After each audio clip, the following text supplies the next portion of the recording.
The chair recognizes the honourable member for St. Barnabas. Thank you very much, Madam Speaker.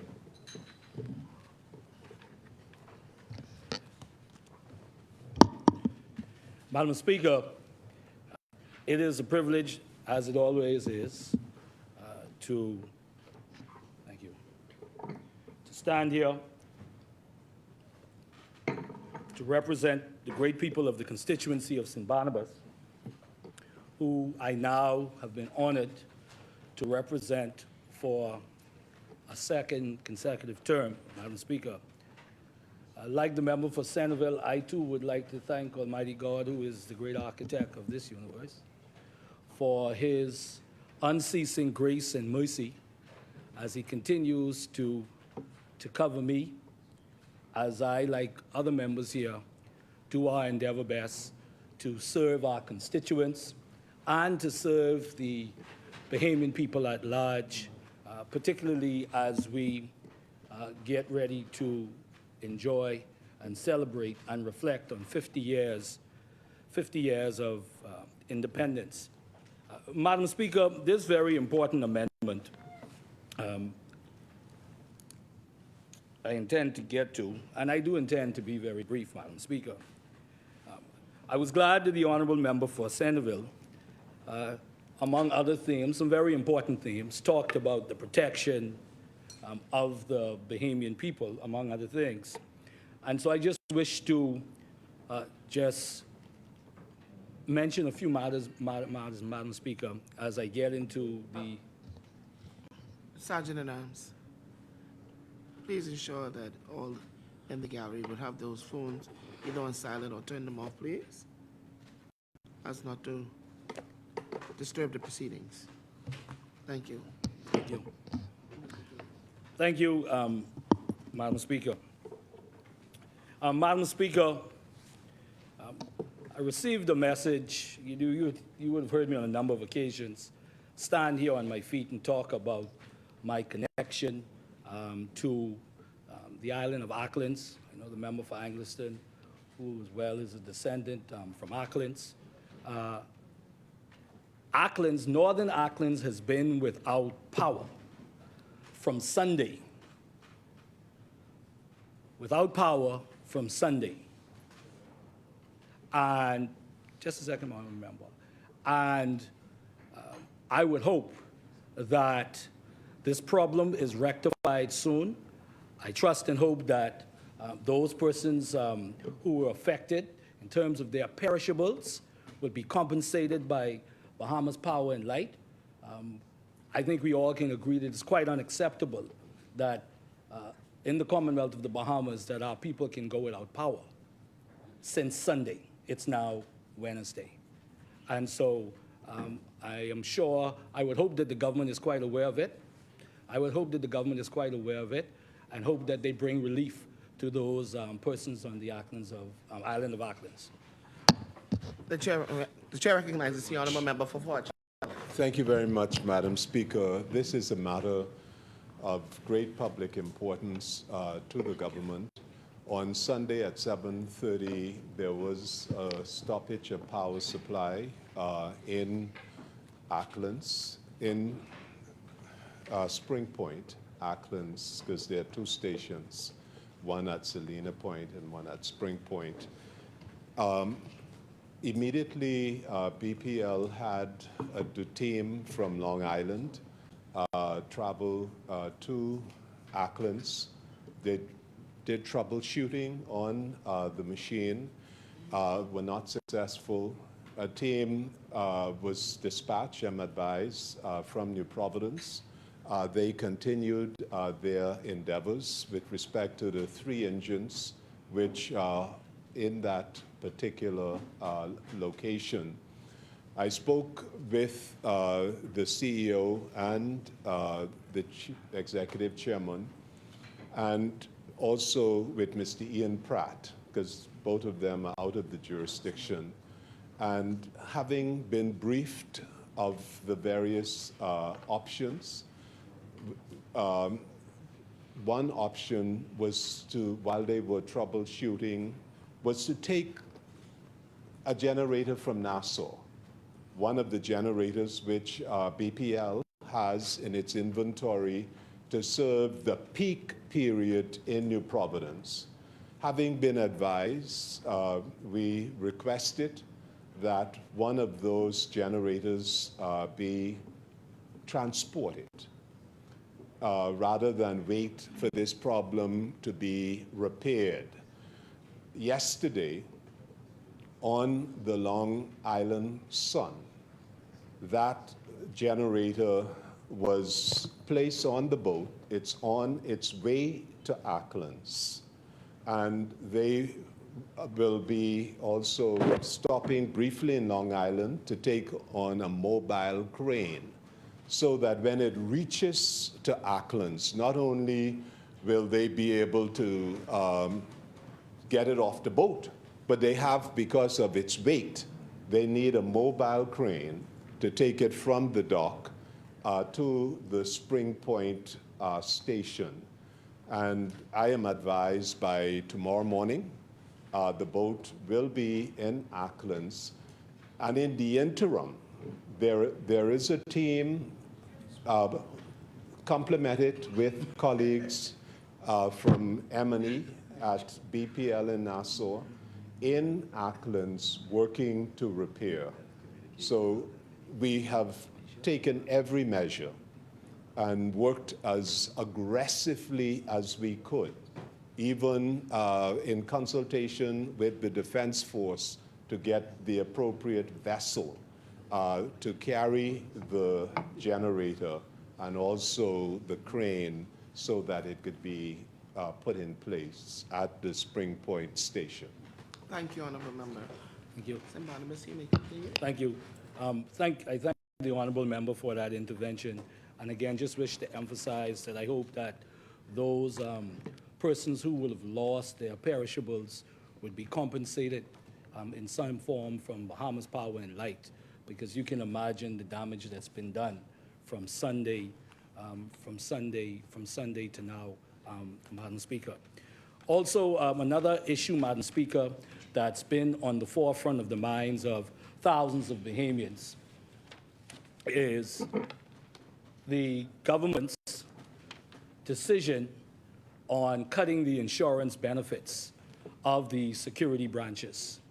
Madam Speaker, today, police officers of the Royal Bahamas Police Force, men and women of the Royal Bahamas Police Force, woke up this morning, leaving their families, not knowing if they would return, not knowing if they would return to, officer returned home to a sick spouse, sick children.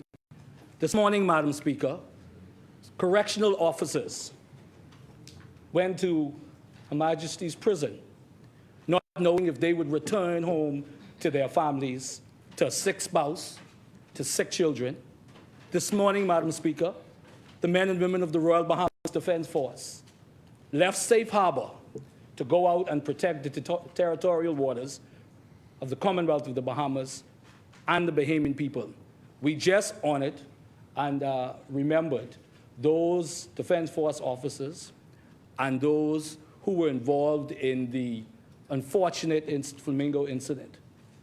But yet, the government has made the decision, Madam Speaker, to take away the insurance benefits of the men and women of the security branches of the Commonwealth of the Bahamas.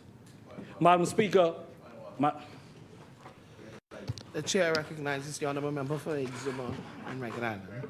I believe the honourable member is well-intentioned, but I want to ensure that we're getting the facts right surrounding this matter. I do believe there was a communication on this, and the change only impact new officers joining after July. And it relates not to the officers themselves, but to the payment of the premiums for their dependents. So I want to be very sure, in the absence of the Minister of Finance and National Security, that we're not misrepresenting the facts and sending the wrong message to the public on the matter. thank you, Madam Speaker. Thank you, Madam Honourable Speaker, Member. I appreciate again the intervention of the honourable member. the reality of it is, Madam Speaker, the officers, persons who are now enlisted, are just as concerned about the fact that the policy, the new decision, a new policy, will not come into effect until July. Because how do we say to persons who think about the sacrifice of entering the security branches, all right, that, yeah, enter the security branches, we are not going to protect you and your families. The Honorable Member for Carmichael, right, the Honorable Member for Carmichael spoke last week, and while he did not speak specifically to this issue, what he did speak to is the different scenarios in our country.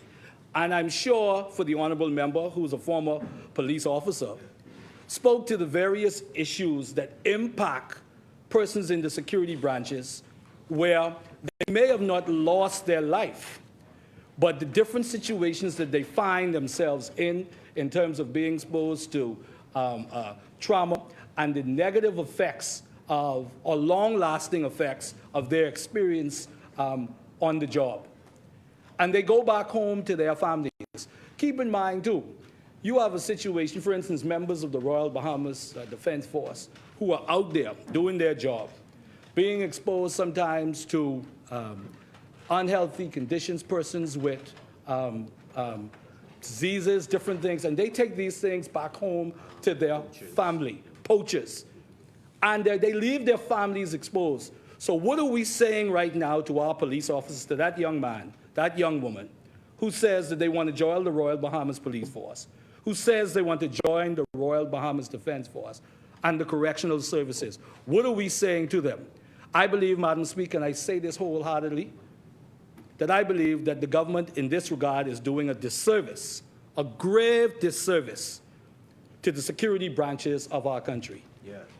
We must continue to be loyal to these persons who continue to give their lives and their families' lives. The chair recognizes the Honorable Member for Freetown. Any characterization that any benefit is being cut is inaccurate. Everyone should know, as a matter of law in this country, you cannot change people's terms of employment. It was made very clear that everyone with family coverage, every serving policeman, every police recruit currently at the police college, every recruit currently at the correctional institution, every recruit currently at the Royal Bahamas Defense Force is not covered by the change of policy. The change of policy is very simple. When the recruitment exercises begin at the end of this year, young people seeking to sign up will be told quite clearly what the benefits that they receive are. And it will be that we will ensure you who put your life on the line. As a matter of fact, the only change is that with the coming of NHI, we will not be covering your family. The member spoke about police officers who entertain trauma. When I took the chair, a circumstance was that a police involved in a police-involved shooting was returned to duty the next shift. I certainly have given directions that that ought not to happen for mental health reasons. We've stepped up the chaplaincy services across all of the forces. With regard a serviceman taking something back home to his or her family, insurance would not be the answer to that. What would be the answer to that is liability of the Bahamas government, not only for medical treatment, but for damages for pain, suffering, and loss of amenity. We must be very clear when we speak about protecting persons. The Bahamas government will continue to give the benefits that serving officers and every recruit in training is now entitled to. And persons coming to the forces will have the choice to join knowing that they will get single coverage or choose not to join. I have been inundated with inquiries for the upcoming recruitments to the Defense Force, Police Force, and Corrections. And nobody has indicated that they have a problem with the government protecting them and giving them the opportunity to protect their families. Madam Speaker, again, I appreciate, thank you very much to the Honorable Member for Freetown. I still believe that it is short-sighted because when members of the Royal Bahamas Police Force, the Royal Bahamas Defense Force, correctional officers and so on, they're not the only ones that serve. I hear the member said that he talks about the person that their family serves with them. That is the point, I'm sure, among other things, for the insurance. Your family serves with them. I had a family member who was a member, I had two family members of the Royal Bahamas Police Force, and we did not know some nights if they would return home to their family. So I believe that it is short-sighted, Madam Speaker. I would encourage the government to reevaluate, to relook at it, because it's sending a poor message to the men and women of security branches, including the ones who may now, in fact, be benefiting. What are you saying to their comrades who are now, or soon to be comrades, and those people who may be interested? And through you to the member for Freetown, the question is, for those persons who are applying now and who will be applying, is this not a benefit that would have been presented to them? Chair recognizes the Honourable Member for Freetown. Madam Speaker, I'm quite sure that as the opposition spokesman on this area, the member waxes quite lyrical, but what he does not mention is that police reservists have no insurance coverage. We cannot afford to extend it to them, but they serve foot and step with active duty servicemen. And so, for the members' benefit and for the public's edification, all of the officers you see who are reservists with the red, who are in a car with a regular policeman, if he gets shot, he has no coverage, none. And so when one talks about being able to afford things and to protect persons, a choice has to be made. Do you continue to protect, as it were, persons who aren't on the front line, or do you take steps to extend it to all? We have a circumstance, Madam Speaker, where many persons, very deserving, have no medical coverage at all. This is a financial rationalization, and he may disagree with how the government has done it. He may wish that only regular policemen and their families get the benefit, and if he so feels, so be it. The reservists who are in training now would know that they aren't covered by medical insurance. The trainees who are in now, since when they joined and signed up, it included family coverage. That is still extended. For the persons who will be recruited, they will be told what their benefits are. They have not been recruited.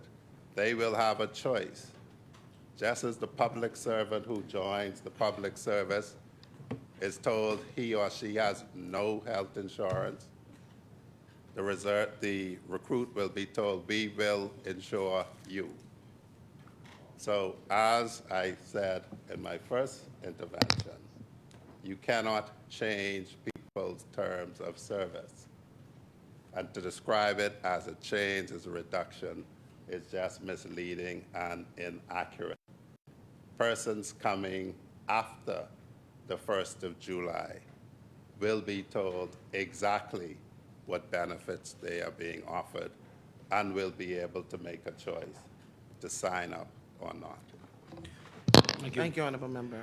Madam Speaker, both the Staff Association, the Police Staff Association, and the Staff Association for Correctional Services have both expressed their displeasure, their dissatisfaction in this position made by the government.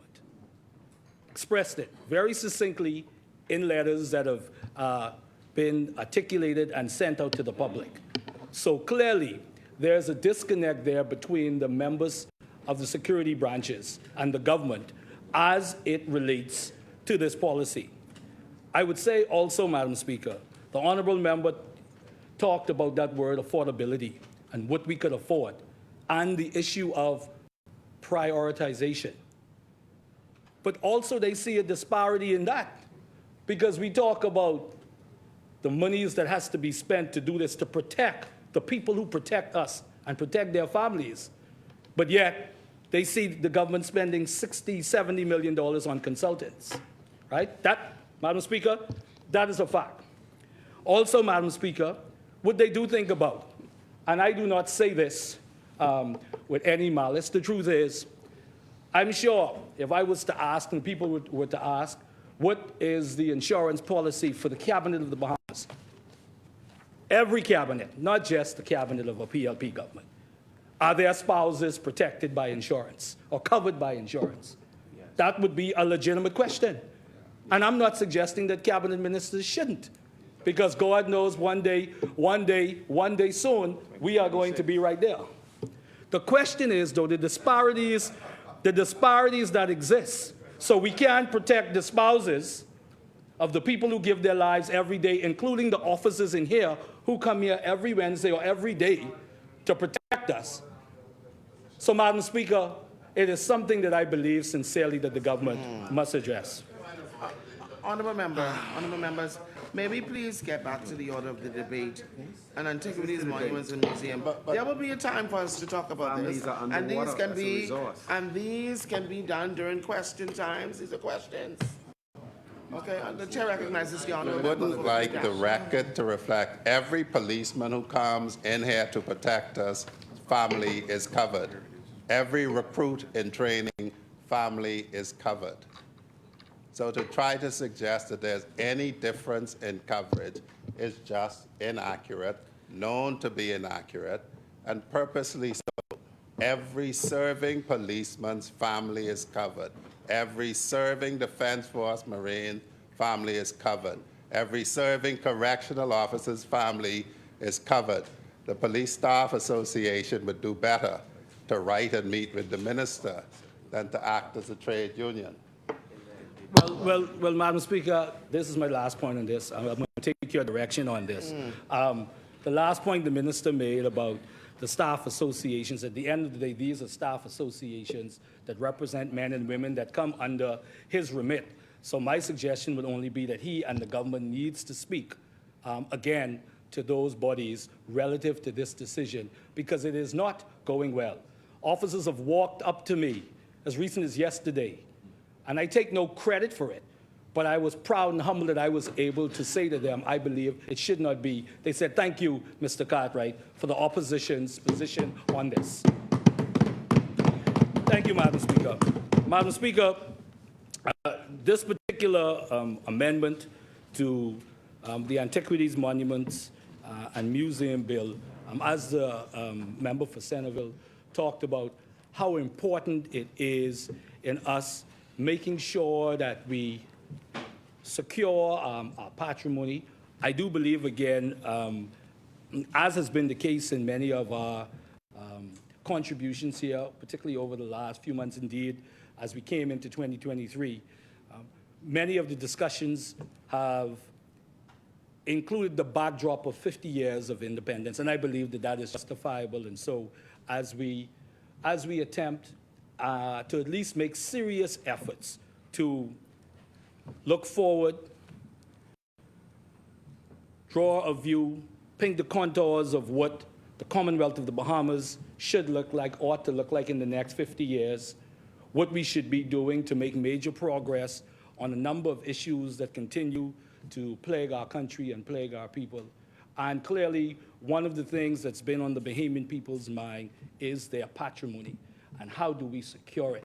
And how do we ensure that for decades and generations to come, that we are able to look back with a degree of pride and satisfaction that along the way that we would have made big, bold steps incremental steps wherever that is necessary to ensure that what belongs to the people of the Commonwealth of the Bahamas in their assets, and in this case, underwater, the underwater cultural heritage aspect of this is secured and monetized in a way that benefits future Bahamians. The honorable member rightly talked about the importance of the AAMC.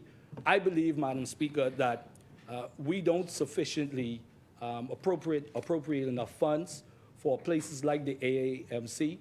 I've often said that culture is the soul of our nation. And if you do not have a soul, we might as well be some islands off the coast of Florida. So this is so important, very important legislation, Madam Speaker.